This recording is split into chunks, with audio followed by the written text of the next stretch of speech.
Anna and Jipsy, it's so lovely to see you both. And I could go into the full story of how you got out of basically jail on Tokelau, on the main island of Nukunonu. You had been in house arrest for not having the jab. You'd been in house arrest for over a year.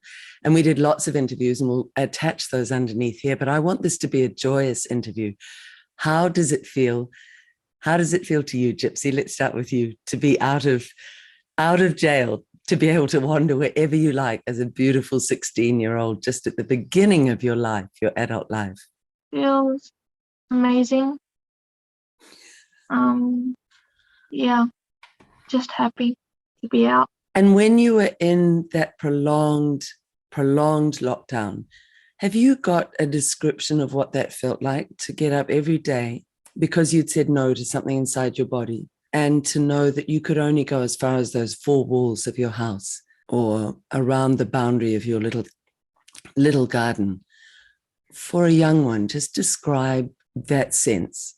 It felt like being underwater for so long, and then suddenly you are allowed to get up, come up to the surface, and you take a big breath, and you're like, is this actually happening? Yeah, just like that.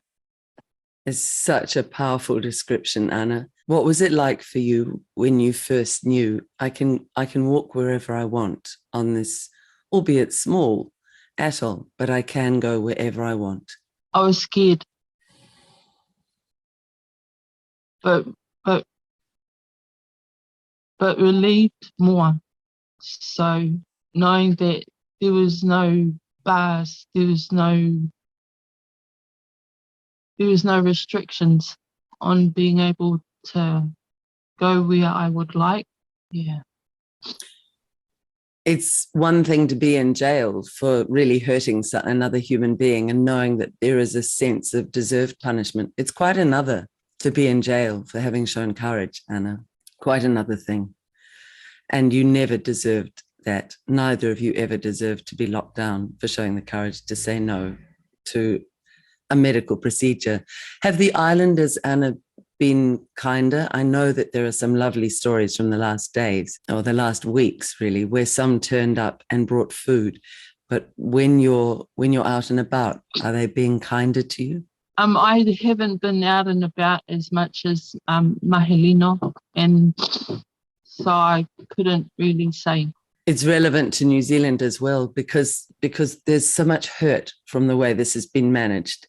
There's so much hurt, and we have to somehow find ways to heal. You are finding a way to heal, Anna, aren't you? You are using your art to heal, in a way, to heal your soul.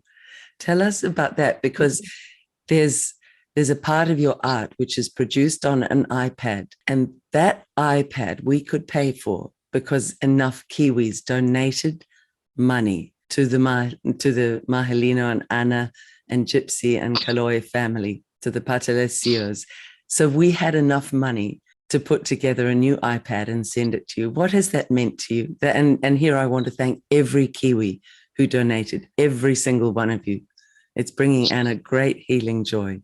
I'm deeply grateful. Art is a healing instrument. I was shell-shocked when we received it. I didn't know what to do with it. I was actually looking at it for about 2 days before I thought, wow, these people cared a lot about us to send this instrument to do some work, like an opportunity, a real opportunity to showcase emotions of the past year. Very healing, and I thank you very much. Sorry, I'm just going to be a bit teary.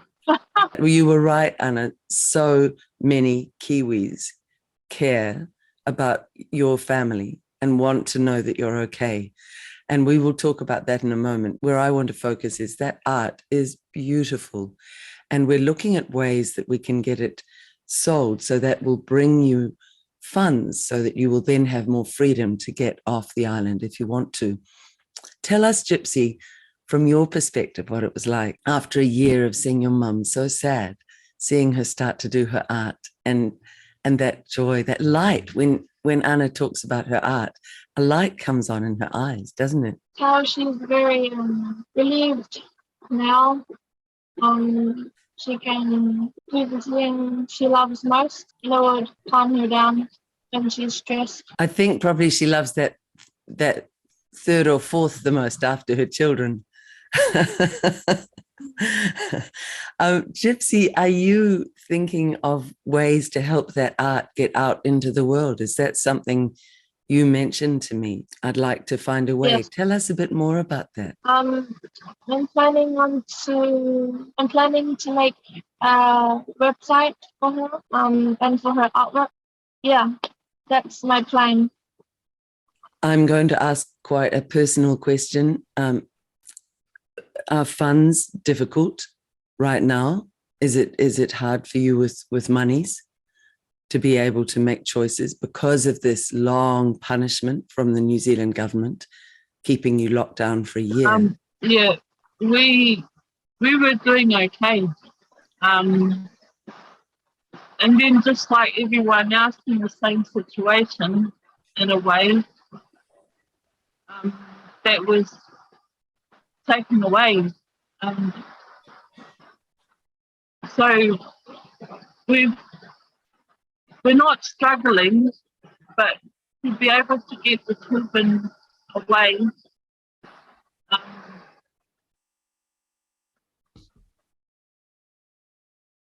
yeah, it's just a bit of a challenge at the moment.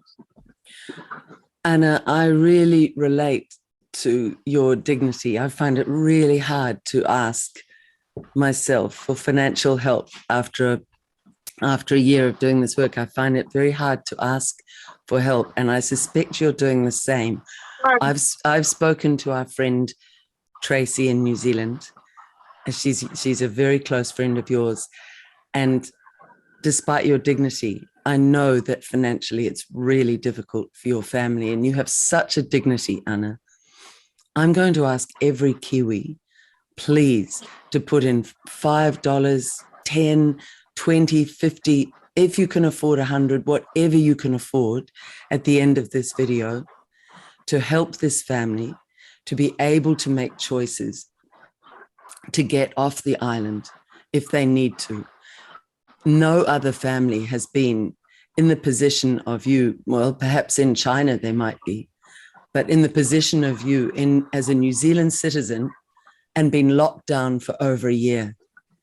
Your family has been absolutely persecuted on that nukunono. And I think we need to all come together as Kiwis and help you if you want to get off. So I am making a plea here for everybody to put money in the account that we put up at the end. Anna, you're so dignified. And when you say we're not struggling, you're meaning Mahalino can get out in the fishing grounds. Is that right? He can get out and fish, and you can grow food, and you can go to the markets to get enough. Have you got enough food? Yeah. Sorry, Liz, we can't quite hear you. The rain's really pelting down. Oh, what a shame. But Mahalino's been able to go fishing. Yes. Yeah. We've been able to forage. Him and Belay have been foraging a lot. Yeah. How does it feel to have enough food now, Anna, for your family, to have enough food for your family when you used to be semi-starving? You would have days without food when you were locked down. How does it feel to have enough food? Yeah. It's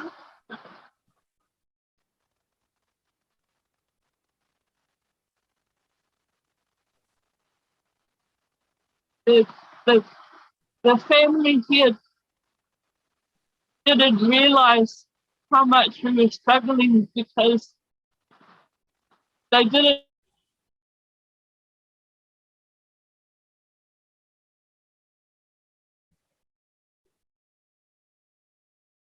We'll just see if it comes back, but the link seems to be going down. If it doesn't keep going, Nobody seemed to care. And when they did, and when a few hearts did come around, it was hard to say to them, hey, listen, my kids, my we need a bit more than this. And, but God has a way, his plan, and testimony, he did provide. we won't be able to talk too much longer because of all the rain. However, Anna, if you could tell the story of what it meant when the two sisters first knocked on the door and brought food to you after our love letters, after our interviews and our talking. Two people on Nukunonu reached out with love. I was at the stage of like,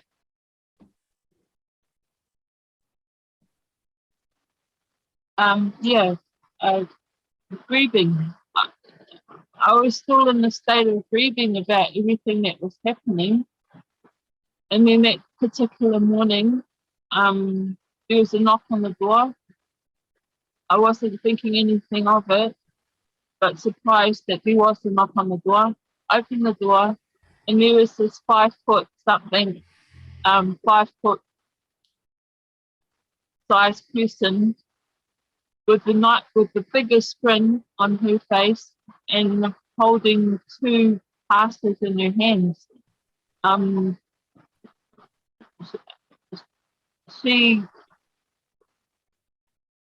said she had just seen one of your interviews and she didn't realize how bad it was for us. Could I acknowledge that Dr. Renee De Monte has been helping you with emotional well-being, with talking, with helping you process your deep grief, the deep post-traumatic stress that you have even after you've been let out of lockdown, out of prison on Nukunonu. And I really salute Dr. Renee for all the work he's been doing. Let's get money in to help Jipsy and Kaloi get off the island. And then let's see what you and Mahalino need and keep in touch. Anna, I just look forward to the day when I can meet you. And there'll be many Kiwis who will one day want to meet you when you're here, home in New Zealand, and we will hug you and show you our appreciation for your courage. Liz, we can't thank you enough. And like Mahalino says, thank you doesn't seem to cut it for all that you and your support have given us. That I pass on to every Kiwi who's supported, every single one, and there are thousands who know about Tokelau, know about the Patelesio family, and who love you. We all share that thanks and send you our love, both of you. I'm sorry the sound wasn't better in this. And I'm going to add here that apparently Chantel sent a computer months ago for Jipsy, but it never got there. Apparently it was stopped in Samoa. I will ask Chantel if she can help raise money for a new one. If they took it in Samoa, there's nothing really that we can do, but we can raise money for a new one. And that was at the height of the cruelties to your family. I'd love you to have a computer, Jipsy, so you can get your mother's art out into the world. Wouldn't that be wonderful? It would be. And if you had the money, Jipsy, how soon would you leave the island? As soon as I can. Do you feel that would be healing for you? Very much. I know the sound is bad, but let's talk again in another few weeks. We really love you. I can't wait to meet the Patelesio family, and it will happen sooner than we know. The main thing now is you are free, and Anna, you're doing the most beautiful art. I send you my love. Lovely. Yes. Thank you.